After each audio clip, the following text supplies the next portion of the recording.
કચ્છના વાગડ વિસ્તારમાં આવેલ રવેચી માતાજીના ઇતિહાસ સાથે જોડાયેલ આ વાત તમે નહીં જાણતા હો। આ મંદિર કેટલો પ્રાચીન છે તે તમને અહીં મળેલ એક શિલાલેખના લેખ ઉપરથી ખબર પડશે।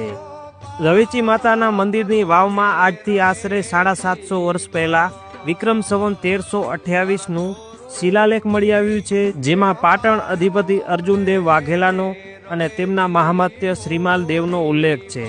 તેમાં એ પણ વાંચી શકાય છે કે ક્ષત્રિય બાઈ થરિયાના પુત્ર રવિસિંહે આત્મશ્રેયાર્થે 1600 દ્રમ ખર્ચી અહીંયા વાવ બંધાવી।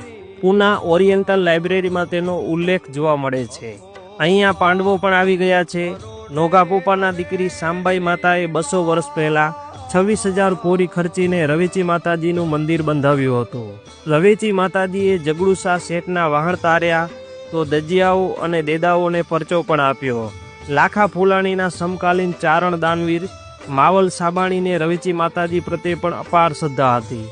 મંદિર પ્રાંગણમાં નાના મોટા અનેક મંદિરો આવેલ છે, તેમજ બાજુમાં જ દેવીસર તળાવ પણ છે। રવેચી મંદિરથી 10 કિલોમીટર દૂર રણમાં ગાંગતો બેટ આવેલ છે, ત્યાં પણ માતાજીનું મંદિર છે। અહીંયા પહેલાં કોટ બંધાયેલ હતો, તેના અવશેષો આજે પણ જોવા મળે છે। એક સમયે લૂંટારાઓનો આ વિસ્તારમાં ત્રાસ હતો।